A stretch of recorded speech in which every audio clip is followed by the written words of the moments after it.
Mark, good morning. Good morning, guys. Yeah, 162 games and probably into the postseason, like you said, Riley. You guys are going to get absolutely sick of me. You're not going to like me.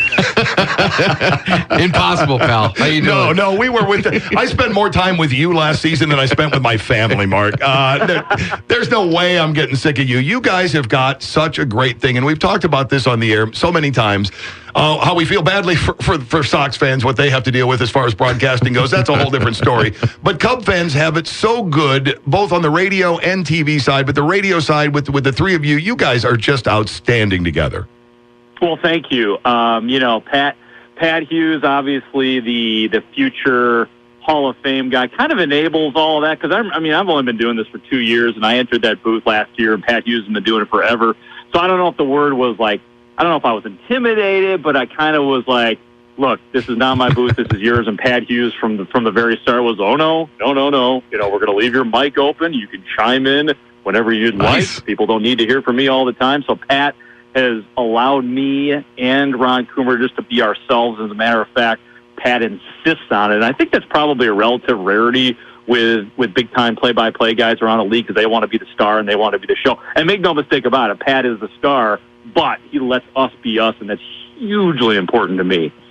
I can see where it would be because, the amount of enjoyment, there's just something about listening. It's great to listen to a team kicking everybody else's butt, but it's really nice to hear guys in the booth who seemingly, genuinely like one another, make one another laugh, and enjoy what's going on. Yeah, and, we're, all three of us are so different. Pat is the consummate pro. He's a straight man with kind of a wry sense of humor. And then you got Ron Coomer, who is the former player down to the dirt, knows everybody. And then I'm obviously just kind of obviously the pre and post guy, kind of a goofball. So it makes for a good chemistry. We all, maybe in the very beginning it took us a second to get to know each other. But now that we do, we're together for 3 hours. You guys know how the pace of baseball is. And sure. It makes for conversation. There's time to talk. There's time to shut up. And I think that we have, after 2 years, we've managed to kind of master that. And you're right. We genuinely, all three, do like each other. And that helps a lot because it's hard to fake it. I know you do genuinely like them, and everyone's having a good time in April, and there's a lot of people I genuinely like, but then I get tired of them after a while. Everyone's still friendly in August and in September? You guys still? I'm sorry, what was that? You got cut off. Oh, sorry. Is everybody still friendly towards each other in August, September, or are we having dinner by ourselves late in the season? Actually, that's about the time when Ron Coomer has coined a phrase, and he says that, during the off season, we get to choose our own friends. And that's usually about the time, August or September, that Ron Coomer says that he's looking forward to choosing his own friends. I'm sick of me and Pat and Len Kasper and Jim Deshaies. I always say that we have no choice but to get along and be friends. Mm-hmm. If we didn't, our little broadcast core, we'd be absolutely miserable during the games, on the buses, on the hotels, because we're stuck together on the seating chart at every single turn. Oh, yeah. You get to know each other rather well. And I love the incorporation of Len, especially during the postseason. That was terrific, hearing him in the booth with you guys, too. Oh, yeah. No, he's great, and Len wants to do it, which is amazing. He's been doing the TV thing for about 10 years now, and he gets a bunch of days off from TV, obviously, because of Sunday Night Baseball and Fox games and ESPN, and instead of wanting to take the day off, which I probably would prefer to do, Len's like, no way, man. I want to work. I want to come over there with you guys and do play-by-play. And the other part about it is, Len's awesome because Len's a star, too, and he'll do his play-by-play in the fifth inning, but he'll stay in the booth with us the whole time and feed us information. He'll, literally write little notes down and Post-its and hand them to me or to Pat or to Ron and sort of just play the part of assistant. So it's just really cool having Len, genuinely wanting to be a part of the team, too. So, yeah, we were spoiled with Len in the postseason, and then we hope to be spoiled with Len again in the postseason this year. Yeah, he's like your own little extra producer on site there. Yeah, exactly. That's exactly the thing that he was able to do. And we had Joe. You'll appreciate this. We had our boss Mitch Rosen as one of our producers last year as well. Did he misspell every note handed to you? Executive producer for our gargantuan pre- and post-game shows. I had to yell at him a couple of times as well. I'm not going to lie to you. Let's work on that penmanship, pal. Oh, Mitch, Mitch is a lovely man. His spelling is suspect at best. At best. Yeah, he's the only boss I've ever had that has put the disclaimer each and every one of his emails or text messages saying that I can't spell. So sorry for any spelling errors. He really does. It's the best. Mitch, I love you. He's a good guy. So you just spent some time. You just flew back from Arizona, right? Yeah. So I love the demand for a gift card because it had been raining on you out there. I thought that was a nice touch. I did. I felt like that. I was like, is somebody going to be culpable for what just happened? Because you're when you go to Arizona, you're just supposed to talk about the blazing sunshine and the tan that you received. And I'm like, who's accountable for this? I mean, who's going to pay me back for the rain that I had to endure in the freaking desert? It's a tough go. We feel bad for you going to travel to Arizona. Now, are you going to bounce back out there? Or you stick around here until the season starts? How are you going to do it? Yeah, I'm going to stick back here for the rest of March, and then I will meet up with the team on the Friday or Saturday before the opener in St. Louis. So I'm here. I just got my 2 weeks in Arizona. I got a chance to see some of what was going on in Mesa with the Cubs, and now I'm back here until the start of the regular season.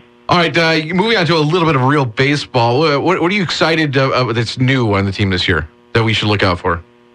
Well, I think there's a couple of things that I'm really zeroing in on. Number one is that fifth starter spot, and specifically Mike Montgomery, and he's going to get every chance to be the fifth starter this year. Brett Anderson is in the competition, but if you look at Brett Anderson's career, it's been nothing but injuries. In all honesty, I would prefer to see Brett Anderson be the Cubs' fifth starter just because Mike Montgomery was so valuable to the Cubs bullpen towards the end of the year last year, and we saw what he did in the postseason. I mean, he closed out the last two outs of the World Series, and what a force he became from the left side.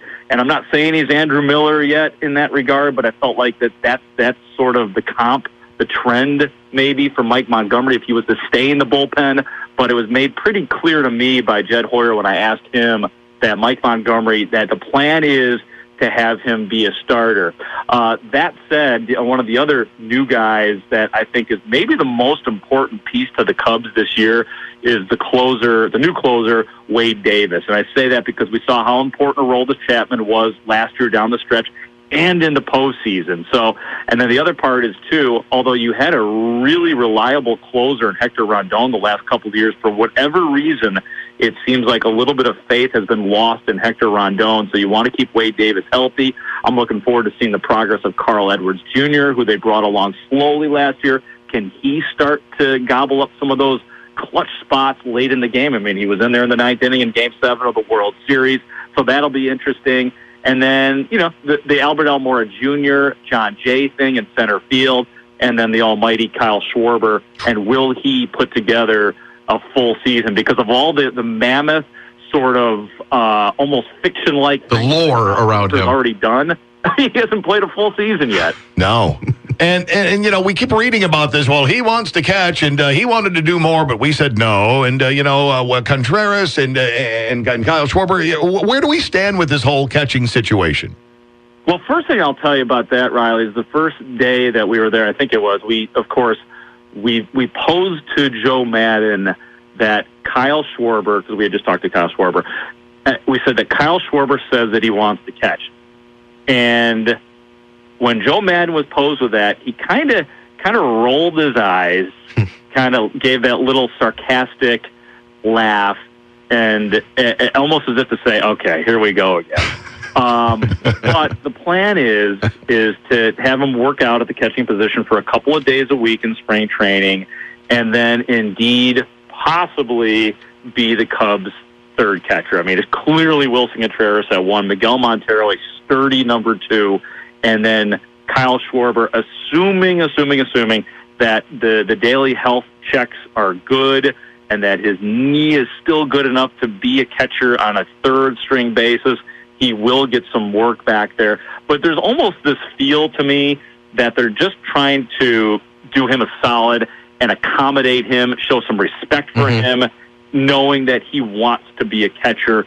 But I don't think it's in the best interest of the Cubs to have him play too many games at that position. So we'll see what happens. I assume he will get some starts at catcher. You may see him put in at odd times during games as well. But I think, in terms of the Cubs, he's going to be better suited as a left fielder than as a catcher for the Cubs. Yeah, let's just keep him healthy. Yeah. Keep him healthy. Yeah. Keep him healthy. And keep him healthy. Let's get the DH over in the National League. He's had such a huge impact on the Cubs, and he hasn't played a 162-game season yet. No, he's fun. Is he a fun guy to talk to? He seems like he's almost, I don't want to say Gronk-like, but for that kind of free spirit kind of guy that just has fun a lot of times. Is that true? Yeah, no, he's totally fun. I would not compare him to Gronkowski just because he doesn't have the party boy reputation at this point. But he's extremely affable. He's very accommodating, like most of the Cubs players. I mean, that's sort of a trend within the clubhouse with a young core of players. But he's a regular dude. And I enjoy talking to him as well. That he's got that football player kind of mentality because he was a football player. He was a linebacker. But yeah, no, he's an easy guy to talk to for sure. Outstanding, man. We are so fired up about this season, and I believe there's one or two other people who share that sentiment. Really fired up over the fact that you took time out of your busy day to spend some time with us, Mark. As I mentioned before, I'm a huge fan. My whole family is, and you probably get that a lot from people. Outstanding job last year. We're so looking forward to working with you this year and listening to the coverage. Yeah, absolutely, Riley and Joe. I mean, this is, I feel like our debut went pretty well today. Not bad. Well, we'll talk. We might have you back. Yeah, we might have to polish ourselves a little bit. You did just fine. We might be in question. Listen to my postgame show in a couple minutes. I'm going to do a postgame show on this very interview right now just to brush up on my own. Very good. Looking forward to it. Mark Grote, thanks a lot for your time, man. Thanks, have a terrific day. You're welcome, guys. Talk to you soon. Say hi to Grabber for me. There we go. There's Mark Grote, 1/3 of the broadcast team that you will hear bringing you Cub games. Pat Hughes, Ron Coomer, and Mark Grote. And, I can't say enough good things about the chemistry between those guys.